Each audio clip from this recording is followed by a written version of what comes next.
Hello, everybody, and welcome back to my YouTube channel. And I hope you have already subscribed it and activate the notification because I am trying to be more regular with my academic discussion in this platform.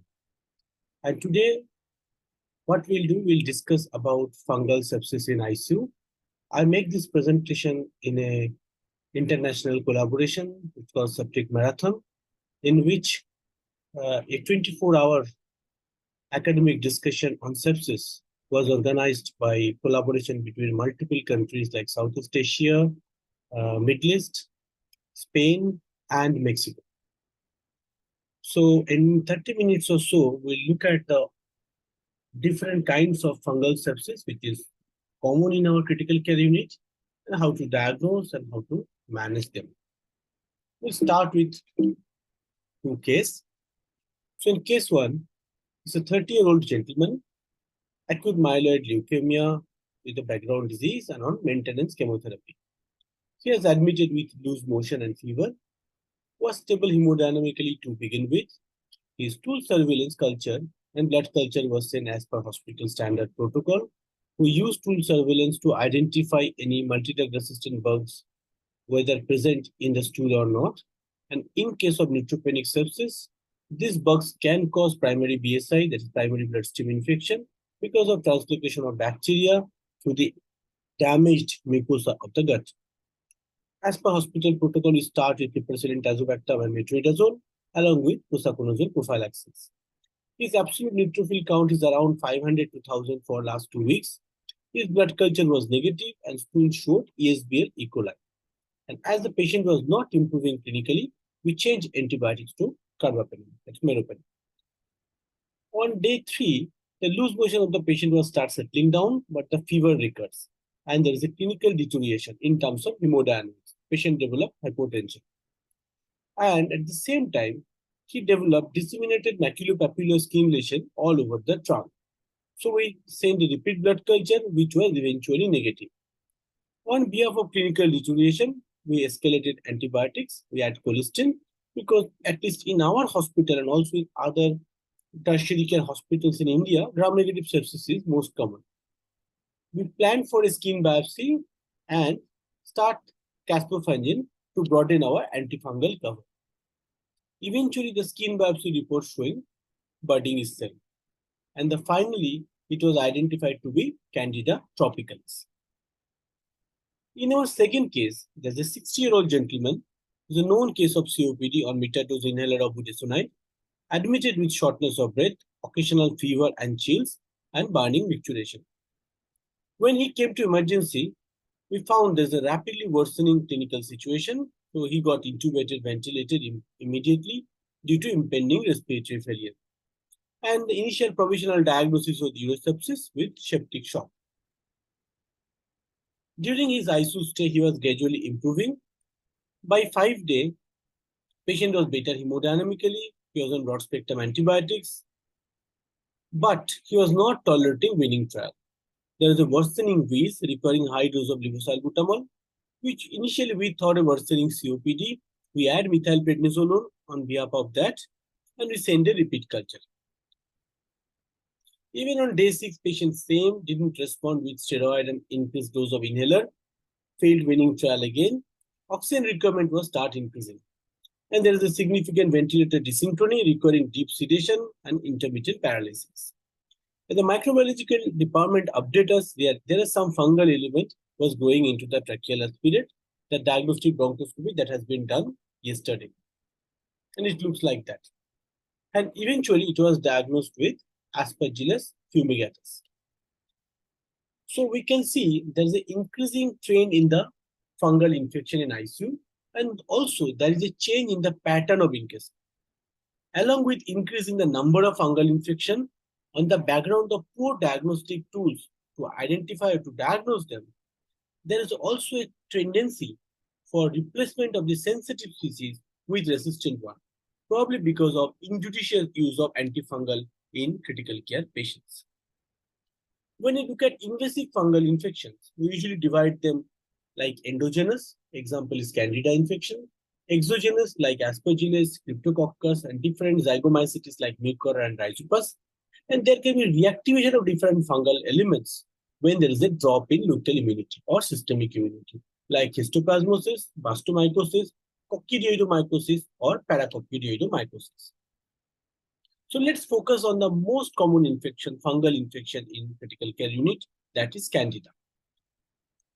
So if you look at the site of infection, most of the time the entry of Candida into the blood or into the deep-seated organs are either through the gut or through any invasive central access. Candida can easily colonize the gut and it can cause peritonitis if there is an anastomotic leak or there may be a fungal transmigration, translocation into the peritoneal fluid, leading to primary peritonitis. Or once it enters into the blood, it can spread through the circulation and cause deep-seated infection, like maybe renal deposit causing fungal nephropathy. There may be splenic infarct, liver abscess, may spread to the eyes, causing endophthalmitis, maybe a lung abscess, or maybe a deposited into the bone. At the same time, they can get a direct entry into the blood through a contaminated central IV access also, leading to the similar events. So whenever we talk about invasive candidiasis, it can be candidemia or maybe deep-seated candida infection into the organs. When you look at the data, our understanding of the candida infection and its impact is very new. So there are some old presentations, old data present, like one of the early of antimicrobial surveillance program addressing the fungal infection is called Sentry trial. When in the year 2000, what they have done, they have isolated 634 bloodstream infections with Candida from 34 medical centers over a period of 2 years. 22 centers from the United States and 12 centers from the Latin America and Canada has contributed. And what they have found is that the Candida albicans is the most common species, comprising more than 50%, followed by Candida glabrata, Parapsilosis, tropicalis, and cruzi, and other odd Candida species who are contributed less than 5%. But over these 15 to 20 years, there is a paradigm shift in the Candida species in different ICUs, and India is no different. So this is a very important paper that has been published under the leadership of Dr. Arunalak Chakravarti from PGI Chandigarh, which looked into the ICU acute candidemia in India. It involved 27 medical and surgical ICUs, and from in Calcutta, Apollo and CMRI Hospital has contributed along with the other institutes all over the country. They got some very interesting findings. On one hand, they could able to identify a large number of Candida species, but most importantly, they found along with Candida albicans, Candida tropicalis is also very, very rampant, and even it has, in terms of incidence, it is more than Candida albicans. So if I summarize the finding of this study, the overall incidence was 6.5 per cases over 1,000 ICU admission, which was significant. Sorry. The acquisition of the fungal infection was pretty early in the ICU. Median day was 8. That means even in the early phase of our ICU stay of our patient, we have to consider fungal infection in appropriate scenario. The average Apache score for these patients was, median score was 17. That means even fungal infection has a good preponderance in low Apache or lesser sick patients. Among the 31 Candida species that was identified, they found Candida tropicalis has the highest incidence, around 40%. Azole resistance was around 10% among the all isolates. There is a significantly higher presence of resistant bugs like Candida auris and Candida rugosa, specifically in the public sector hospitals. Maybe because there are more sicker patients are there, they're using antifungal more frequently. There may be a lack of antifungal stewardship also. They also find that the clinical outcome, final outcome was also very significant because the 30-day proved and attributable mortality was nearly 45% and 20% in this population. Data from the other part of the country was no different. This is another paper published from the Ahmedabad, from a tertiary care hospital. They able to identify around 250 oddists from different clinical sample. They also find that Candida tropicalis is probably the most common Candida in clinical practice, followed by Candida albicans. And the alarming or concerning finding is that nearly 50% of those bugs are resistant to fluconazole. So probably in certain contexts, we are forced to give empirical antifungal other than fluconazole in our clinical practice, leading to a real challenge in terms of antifungal stewardship. Now, what about neutropenic patients? We understand that in neutropenic patients, the chance of fungal infections are higher. They are maybe on fungal prophylaxis, like in our cases. Even after that, there may be breakthrough infection because of the underlying immunity. But in non-neutropenic patients, when you look at the incidence of Candida and Aspergillus, still the Candida is most common, contributing nearly 70 to 90% of the cases. And also among the all kinds of bloodstream infection, it is probably the fourth leading cause of BSI. And Aspergillus, though the incidence is less 10 to 20%, they comprise of a significantly higher mortality, which is up to 80%. Now, when you look at the hemato-oncology patients with decrease in immunity, also in transplant scenario, there is a decrease in immunity. There is a progressive increase in the incidence of fungal infection, and we gradually move from Candida to Aspergillus and mucor with worsening in the immunity. Where candidemia is more common in medical surgical ICUs and maybe in a solid organ transplant, hemato-oncological malignancy, bone marrow transplant, some a lung transplant, Aspergillus is more common. Probably these patients are already on some kind of antifungal prophylaxis. So what are the challenges that we are facing in our daily practice? That gradually the fungal infection become common, with around 10 in 100,000 admission, with high morbidity, with increased length of hospital stay, which was around 20-22 days in different studies, have a significantly high mortality, 30 to 40%, leading to a impactful financial burden to the patient because most of the antifungal drugs are very, very costly. And as there is a significant challenge in diagnosis because of very poor culture positivity rate, the usage of empirical antifungal is progressively increasing. And the only way to use these empirical antifungal agents judiciously is the way of risk stratification and treating them empirically. And as there is an increased incidence of Candida species which are resistant to fluconazole, we may consider to use or we are forced to use echinocandins as our empirical therapy, specifically in critically ill patients in ICU. So what are the risk factors? Some risk factors may be related to the patient, may be related to its immune status, may be related to the acute general condition, or maybe underlying immune status. Like if I try to jot down what are the risk factors, maybe prolonged ICU stay, prolonged sickness, treatment with steroid, diabetes mellitus, advanced age neonates, especially the low birth weight babies, central vascular access, gastrointestinal pathology like gastrointestinal surgery, anastomotic leak, which eventually may lead to parenteral nutrition and prolonged antibiotic usage, acute necrotizing pancreatitis. In cancer patients, immunotherapy, chemotherapy, solid organ tumor, solid organ transplant, hematological malignancy, neutropenia, patient who have a high Apache score, renal replacement therapy on patient on dialysis, malnourishment, and burn patient, major trauma. All these can be a significant risk factor. Along with that, if the patients are already heavily colonized with fungus, the chance of invasive fungal infection increases manifold in these patients. Also, we have identified there is a genetic preponderance to development of fungal infection. And there is a single nucleotide polymorphism which is present in toll-like receptor 1 and interferon gamma pathway. Along with that, there can be cytokine polymorphism also, leading to increased anti-inflammatory or decreased pro-inflammatory cytokines. Though this is very early to make any comment, but still we are working on different screening strategy based on this single nuclear polymorphism in coming days. So what are the diagnostic challenges? We have already discussed to some extent that blood culture lacks sensitivity, and even in the best of the centers, it is less than 50% with frequent blood culture. Positive cultures mostly come very late, so we have to start with empirical antifungal early.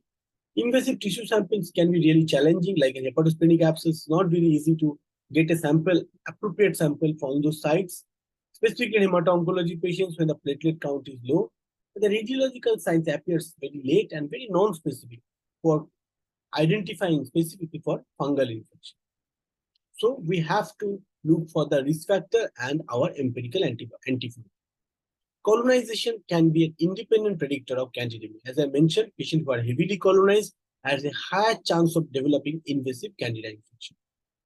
Although colonization alone does not predict which patient will develop fungemia, but it has a very high negative predictive value. That means patient who is not colonized with candida are very unlikely to develop candidemia. So on that basis, there are different predictive models has been developed to guide us regarding on empirical and preemptive antifungal therapy.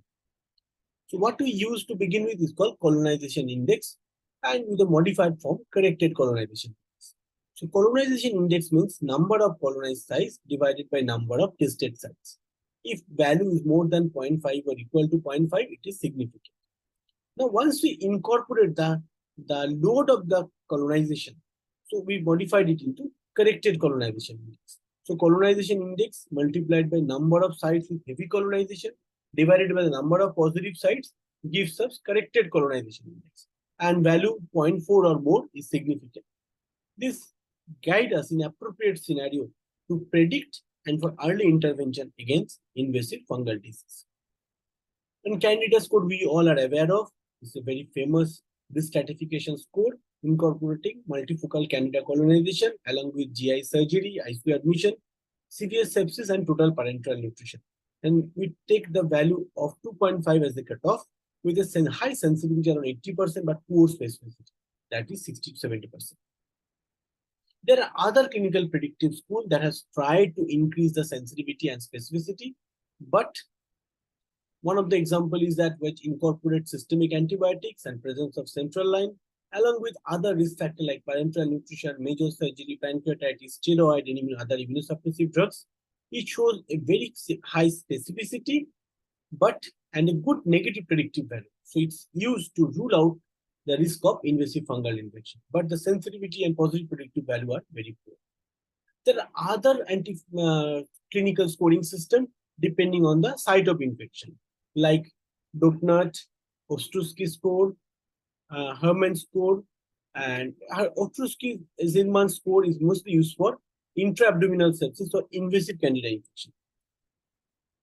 Now, if you go again back to the challenges related to the diagnosis, so we have to very high index of clinical suspicion, along with appropriate adequate blood culture, and also we have to depend on different new diagnostic tools.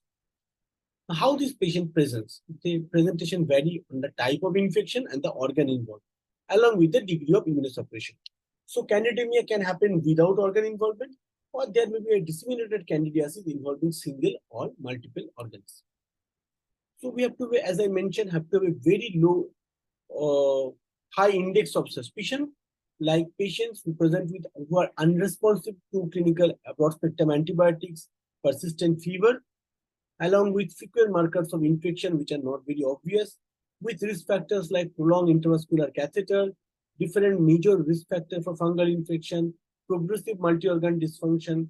Physical examination is not suggestive of any much significant, definite organ involved. There may be macronodular skin lesion up to 20% cases in our, that's like our patients. There may be candida endophthalmitis. That's why a routine fundoscopic examination is mandatory in every suspected candidemia patients. Patient may present with a refractory shock, hypotension, tachycardia, tachypnea, worsening organ failure without any definitive site of involvement. And presence of low procalcitonin may be suggestive towards fungal infection, persistently low procalcitonin. In fungal infection, procalcitonin can be as high as 5, but beyond 5 is very, very unlikely. As I mentioned, Candida endophthalmitis can be a rare or uncommon presentation. It can happen up to 5 to 10% of cases of documented candidemia. It can be exogenous or an endogenous spread. Patient usually present with ocular pain, photophobia, scotoma, blindness, and floaters.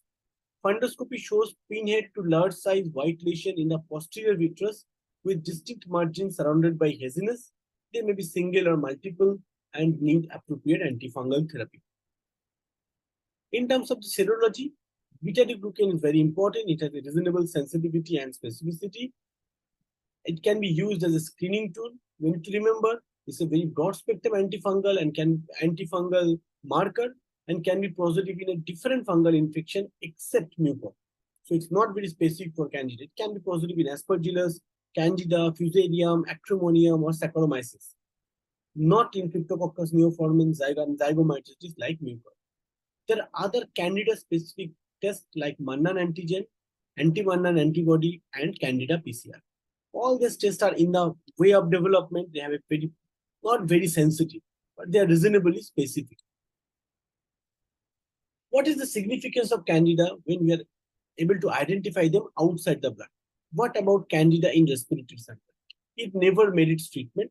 We have considered it as a colonization, but in appropriate scenario, we can consider it one of the site of colonization, and Candida may transmigrate from lung into the blood. Also, similar finding in urine, Candida cystitis is very, very unlikely, but we need to remember if there is a clinical sign of Candida cystitis, drug of choice will be fluconazole because echinocandins does not concentrate well in urine. What about sterile body fluids?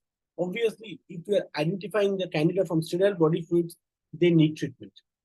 Like first tapping of the ascitic fluid, first tapping of the pleural fluid probably need treatment, but after the initial tapping, they may get colonized, and in future, they may not have equal clinical significance like the first time identification.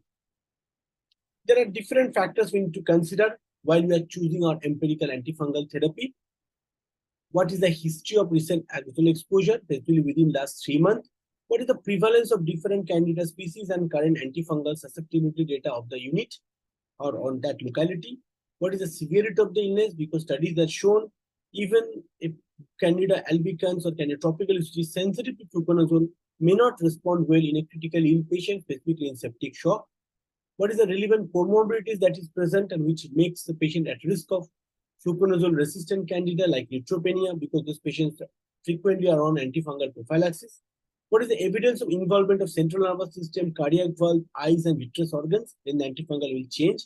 And any history of intolerance to any definitive antifungal agent. What if we start it late? Does it matter? Does it influence its outcome?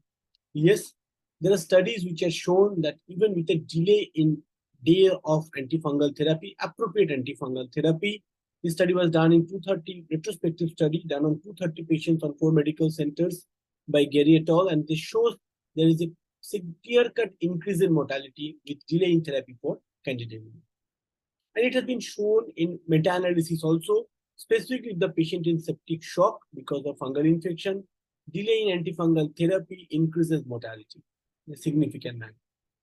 In terms of empirical and targeted therapy, usually follow IDSA guidelines. And whenever we are giving antifungal, we divide it into 4 steps. 4 ideas or 4 types of antifungal therapy. It can be prophylactic, preemptive, empiric, and targeted. Candida prophylaxis means they have no fungal infection, but these patients are very high risk for developing fungal infection. And studies have shown if you give them antifungal prophylaxis, the frequency or risk of incidence of invasive candidemia decreases. But there is no positive impact of mortality has been shown even in severely immunocompromised patients like neutropenia, bone marrow transplants, and solid organ transplant. And we have to differentiate this prophylactic therapy from empiric and preemptive therapy because the choice of antifungal will be different. According to the ECME 2012 guideline, for Candida infection, the choice of antifungal is an echinocandin.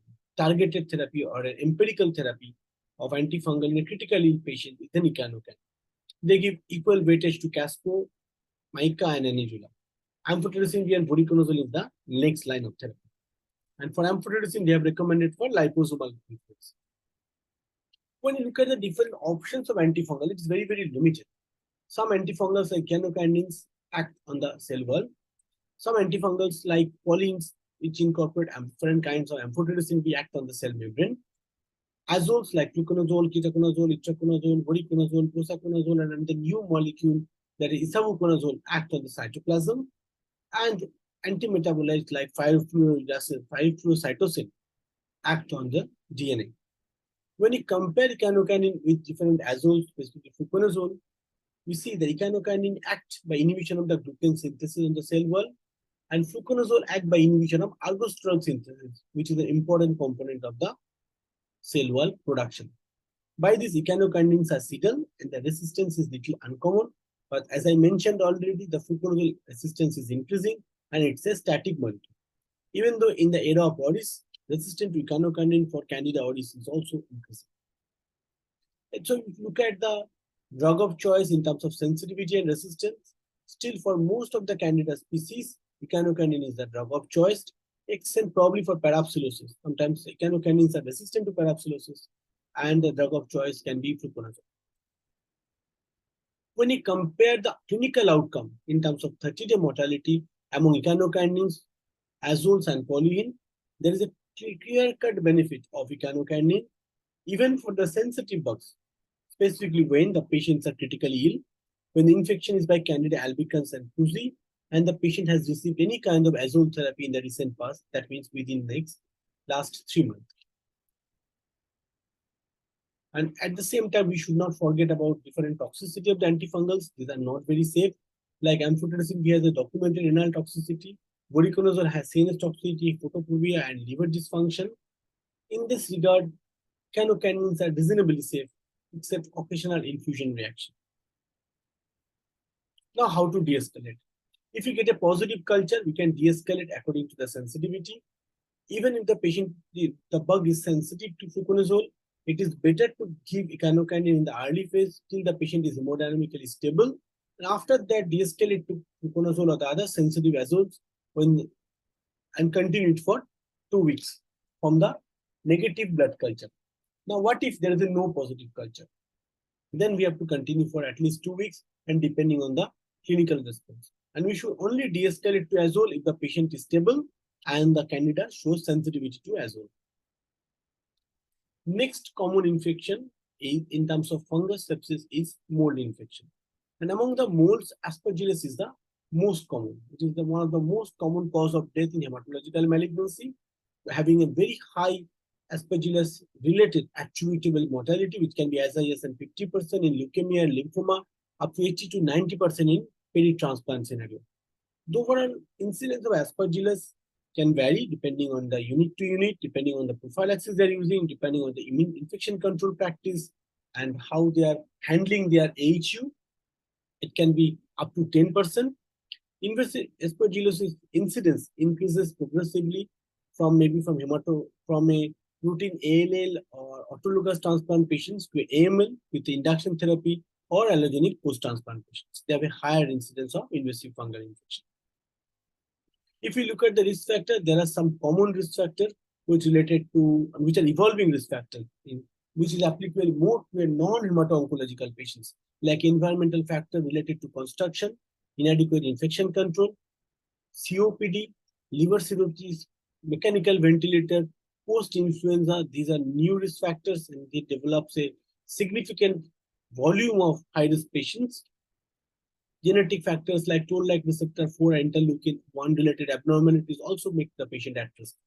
When we look at immunocompromised patients, prolonged and profound neutropenia, prolonged steroid, T-cell immunosuppressant, hematological and solid organ transplant patients, primary immunodeficiency disease like chronic granulomatous disease, and CMV infection.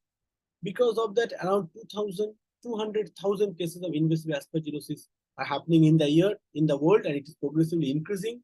And nearly 50% of this volume is related to a niche population of patients related to hemato-oncology like AML, ALL, and allogenic and autologous transplant. If we look at the risk factor, because of the diagnostic challenges, assessment or evaluation of risk factors is very, very important. So they can be differentiated between high risk, intermediate risk, and low risk. High risk include neutropenic patients, mainly profound or prolonged neutropenia. Profound means less than 500, prolonged means less than neutropenic duration more than 7 days. Any other hematological malignancy after induction chemotherapy and allogenic bone marrow transplant patients. But the intermediate risk category include the other subgroup of patients, non-hemato-oncological patients, like prolonged treatment with steroid, chronic obstructive disease, cirrhosis, or solid organ transplant, HIV patient, lung transplant, and to some extent autologous bone marrow transplant, who are considered as an intermediate risk patients. Aspergillus infection also has a very wide presentation. On one hand, it can present because of immune dysfunction. There is a progressive hematogenous involvement, like invasive, acute invasive, or acute subacute invasive aspergillosis. On the other hand, there may be a hyperimmune response leading to ABPA or allergic sinusitis. And all the aspergillus are not same. There's a variety of species with different sensitivity. So identification of the species is very, very important in terms of treatment. So what is the data in terms of clinical outcome with invasive mold infection? Again, Dr. Aruna Chakravarti is the main lead. It has collected data from 11 tertiary care centers across the ICU with 398 patients. Among them, 96 has a proven aspergillosis and 302 has a probable aspergillosis. When you look at the risk factors, there are classical risk factors present like neutropenia, malignancy, transplant recipients, and immunosuppression. There are non-classical risk factors, as I mentioned, evolving risk factors like COPD, diabetes, liver disease, glucocorticoids, post-viral influenza. We have seen a significant surge of mold infection after COVID because this causes a lot of lung damage and it's easy for the molds to go into that. Prevalence can be as high as 10 per 1,000 ICU admission. Again, this can happen in a low aperture patients, that means less sicker patients. The average median diagnostic is only 4 days, so we have to think of early in an appropriate clinical condition. Among the molds, aspergillus is most common, comprising nearly 80 to 85% cases, followed by mucorales, which comprises around 15% cases. And new susceptible groups like COPD, diabetes, liver failure, liver disease are the new challenge in non-hemato-oncological ICU. They have a significantly higher mortality, up to 60% to 60 to 65% of 42-day and 84-day mortality. Time to hospital mortality can be lower in non-classical risk factors because it is difficult to identify them and start your empirical antifungal early. And high Apache score or invasive fungal disease mucormycosis has a significantly high mortality, mostly because of inadequate source control.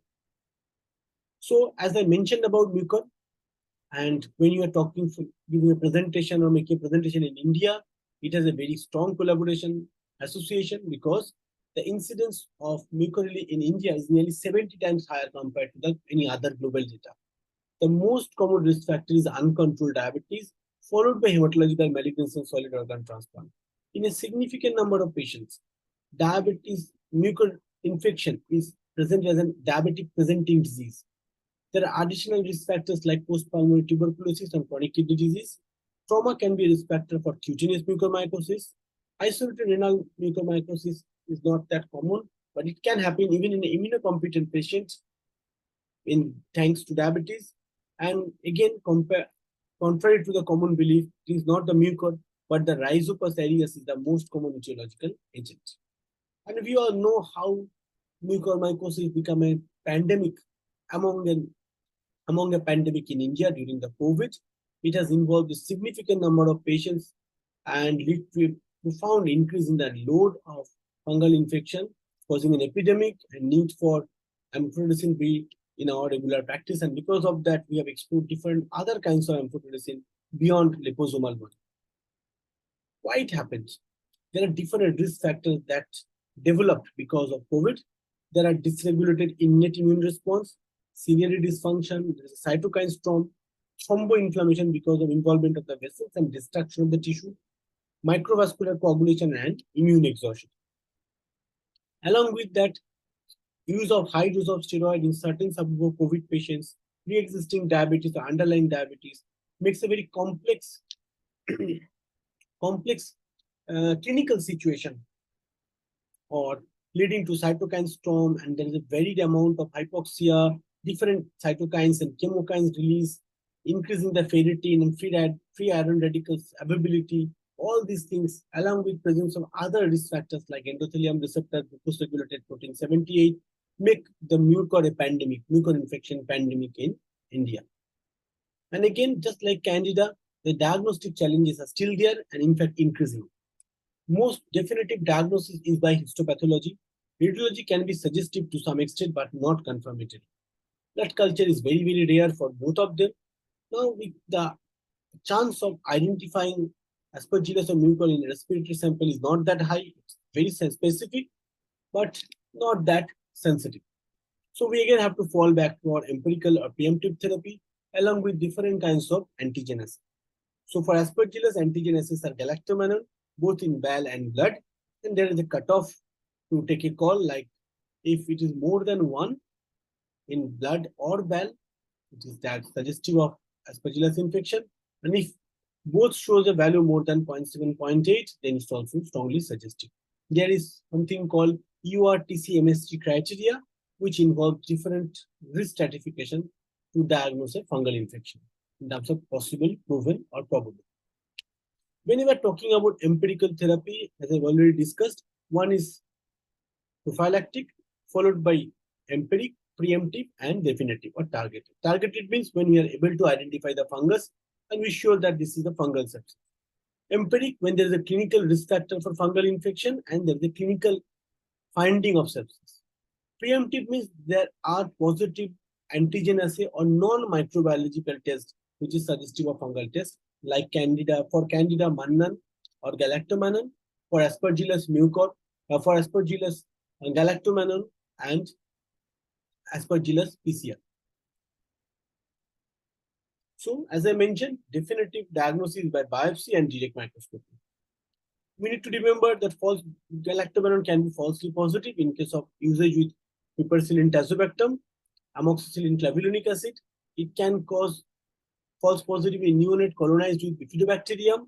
If we use plasma-lyte as a biofilm, which is very, very uncommon, unlikely, and in patients with other invasive mycosis like penicillinosis, fusarium, histoplasma, and blastomycosis. CT scan can be strongly suggestive of and should consider to do a CT in case of mold infection. It usually presents with nodules or consolidative lesion with wedge-shaped infarct if the disease progress. Classical presentation is called halo sign, which is described as a nodule more than 1 centimeter in diameter, surrounded by a perimeter of brown glass opacity reflecting the hemorrhage. There may be pleural effusion, and there can be also air crescent sign, that is a cavitary mass along with a air entrapped into it. It can indicate invasive mold infection, but it is usually a late sign suggestive of recovery, especially when the patients are coming out of neutropenia.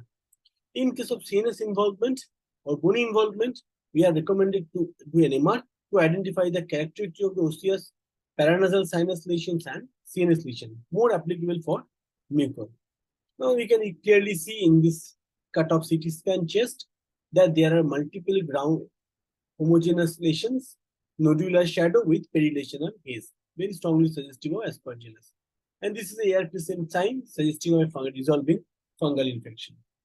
This is URTC MSGC criteria, which usually divide the fungal infection into probable, proven, or possible, which incorporate host risk factors like neutropenia, allogeneic transplant patients, corticosteroid, T-cell immunosuppression, clinical features suggested by CT scan, and microbiological criteria that how we are identifying the fungus, whether there is a direct test positive or indirect test positive like Aspergillus, galactomannan, Aspergillus PCR and galactomannan in blood and bile fluids. In terms of treatment for Aspergillus, the recommendation by ECIL-6 guideline is by voriconazole as a first-line therapy. Isavuconazole also shown to be non-inferior, followed by liposomal amphotericin B, and we suggest for echinocandis only as a rescue therapy. What if the patient is on antifungal and there is a failure to that? So diagnostic investigation is very, very important to get a confirmation. Identification of the pathogen is important, so we have to fall back on microscopy and culture of the relevant sample. Along with that, if we are suspecting pneumonia, we have to consider for a bronchoalveolar lavage, take the histopathological biopsy for a deep-seated infection, and we have to assess the risk factor for developing this breakthrough fungal infection. If there is a breakthrough fungal infection happen, we have to change the class of antifungal agent if the invasive in that situation. That means if the patient is any kind of azole, we have to change to any kind of, probably to a amphotericin B. Before that, there can be clinical failure because of multiple reasons, maybe because of subtherapeutic drug level. So serum level of the prophylactic agent should be measured, like for voriconazole, posaconazole. And in case of inability to monitor those things, it is better to change to another class of antifungal for mold, which will be amphotericin. But you should not use amphotericin as a first-line therapy because multiple studies have shown that voriconazole is better compared to amphotericin B, mainly because of toxicity and inability to continue the drug for optimal duration. And when we are monitoring azole like voriconazole or posaconazole, ideal recommendation is to monitor the therapeutic drug level to get a clinical success. And also we have to remember about different drug-drug interaction that azole can cause, specifically in a peri-transplant scenario. The new molecule isavuconazole, which shows non-inferiority to aspergillus in secure trial, and there are some specific advantage like it is hepatosafe, renal safe, at least in child plug A and B can be used. There's no data for child plug C. Nephrosafe, no renal toxicity. Drug level monitoring is not routinely needed, and it shows a non-inferiority in terms of clinical outcome when compared to voriconazole.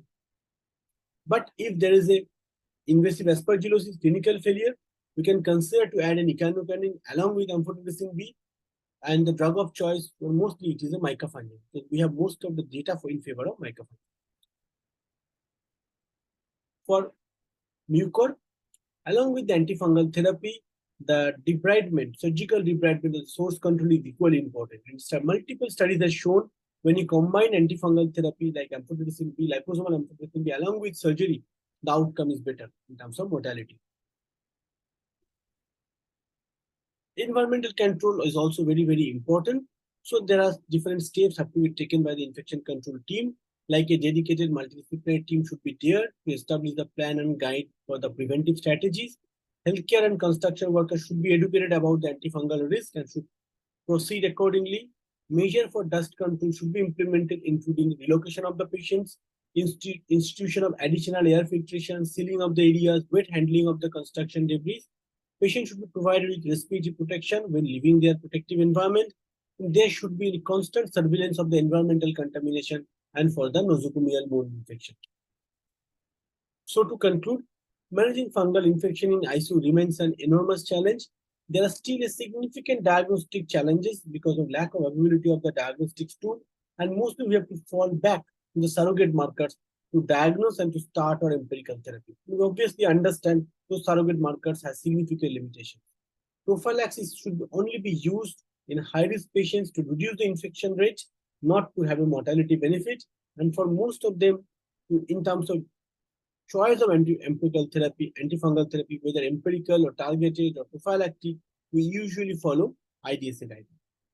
By this, I like to conclude my presentation, and this is my contact details. Feel free to contact me if you need any clarification. Thank you.